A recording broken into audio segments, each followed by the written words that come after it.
Students, first part में कुछ headings रह गई थी जो हम सेकंड पार्ट में कंटिन्यू करेंगे। दीप्त लौ के भाग। मोमबत्ती।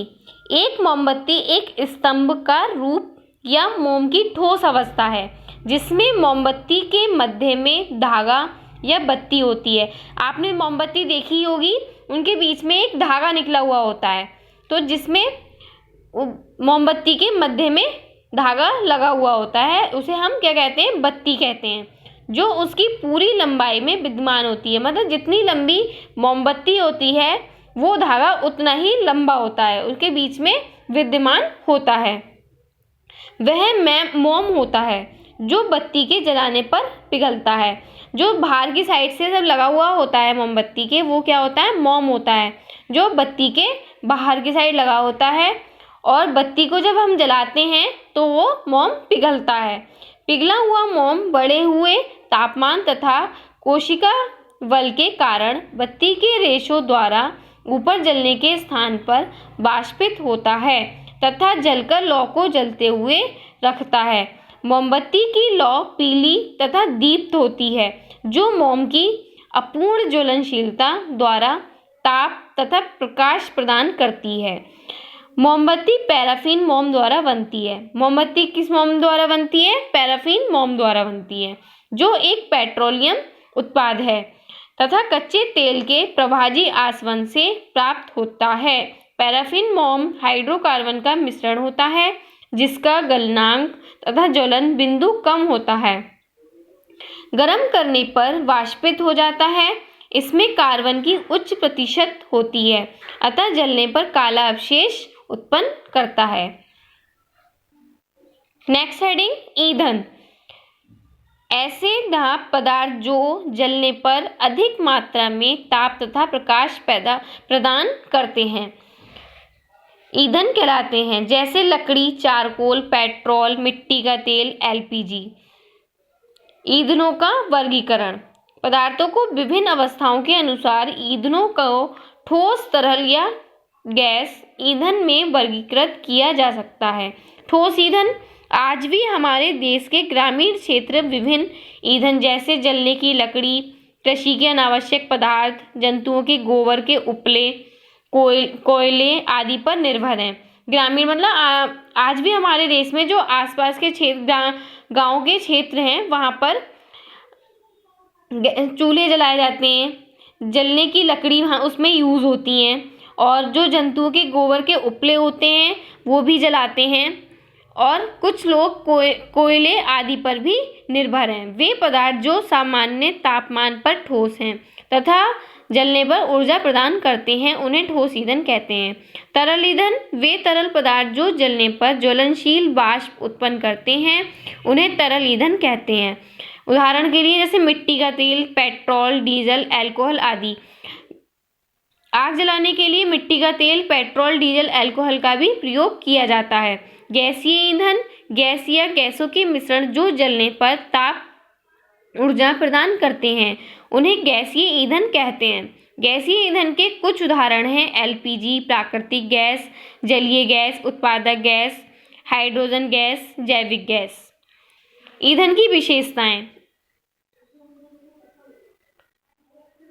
उसके द्वारा उत्पन्न फर्स्ट पॉइंट है, इसके द्वारा उत्पन्न ताप प्रति इकाई पर्याप्त मात्रा में होनी चाहिए। वह सुरक्षित तथा सुविधाजनक रूप से संग्रहित होना चाहिए। वह विषैले या जलन पैदा करने वाले धुएं या गंध के साथ नहीं जलना चाहिए। उसका ज्वलन तापमान बहुत कम नहीं होना चाहिए। वह सामान्य तापमान से अधिक ज्वलन तापमान पर जलना चाहिए। नेक्स्ट हेडिंग, ग्रीन हाउस प्रभाव। कार्बन डाइऑक्साइड की वातावरण में सांद्रता में वृद्धि द्वारा पृथ्वी के तापमान में वृद्धि होती है। कार्बन डाइऑक्साइड द्वारा अवरक्त विकिरण को ग्रहण कर लिया जाता है जिसके द्वारा वातावरण गर्म होने लगता है, जिसे ग्रीन हाउस प्रभाव कहते हैं। इसके बुरे प्रभाव इस प्रकार हैं। हमारे वातावरण पर ग्रीन हाउस प्रभाव का क्या प्रभाव पड़ता है? इसके प्रकार इस प्रकार है। ध्रुवीय बर्फ के पिघलने से जल निकायों जैसे महासागरों तथा समुद्र के जल स्तर में वृद्धि हो जाती है। पृथ्वी के निचले हिस्से जलमग्न हो जाते हैं तथा नदियों में बाढ़ आ जाती है। फसलों के चक्र में परिवर्तन हो जाता है। मानसूनी वर्षा पर विपरीत प्रभाव पड़ता है। अम्लीय वर्षा। वर्षा का जल जब नाइट्रोजन तथा सल्फर के ऑक्साइड के साथ मिश्रित होते हैं, सल्फर और नाइट्रोजन के ऑक्साइड जब एक साथ मिक्स होते हैं तो अम्लीय वर्षा होती है। अम्लीय वर्षा के हानिकारक प्रभाव इस प्रकार हैं। अम्लीय वर्षा के होने से जो हमें नुकसान होता है वे प्रकार इस प्रकार है। अम्लीय वर्षा जलीय जीवन जैसे मछलियाँ, जलीय पौधे आदि को नष्ट कर देते हैं। इसके द्वारा मृदा की उर्वरता की हानि होती है। अम्लीय वर्षा द्वारा धातुओं, संगमरमर आदि से निर्मित इमारतों का क्षरण होता है। कार्बन मोनोऑक्साइड प्रदूषण। यह सदैव कहा जाता है कि कभी भी किसी को ऐसे बंद कमरे में नहीं सोना चाहिए जिसमें भीतर कोयले की आग जल रही होती है। यह इसलिए कहा जाता है क्योंकि कोयला ऑक्सीजन की सीमित आपूर्ति में जलता है तथा जो ऑक्सीजन कमरे में विद्यमान होती है वह प्रयोग कर ली जाती है और कार्बन मोनोऑक्साइड का निर्माण आरंभ हो जाता है। अगर बंद कमरे में हम आग जला लें और वो आग कहीं से भी रूम अपना कमरा जो है वो पूरी तरफ से बंद कर लें और उसकी जो गैस आग जल रही है कमरे में उसकी धुएं कहीं भी नहीं निकल पा रहे हैं तो उससे क्या उत्पन्न होती है, कौन सी गैस उत्पन्न होती है? कार्बन मोनोऑक्साइड का निर्माण हो जाता है जो हमारे जीवन के लिए बहुत हानिकारक है। कार्बन मोनोऑक्साइड अत्यंत हानिकारक वायु प्रदूषक है। कार्बन मोनोऑक्साइड को भीतर श्वास में लेने से घुटन होती है। कार्बन मोनोऑक्साइड के साथ में अगर हम लोग बैठे हैं तो हमें एक घुटन सी महसूस होने लगती है तथा वह मृत्यु कारक भी हो सकती है। उससे हमारी मृत्यु भी हो सकती है। जब हम सांस ही नहीं ले पाएंगे, घुटते ही रहेंगे तो हमारी मृत्यु भी हो सकती है।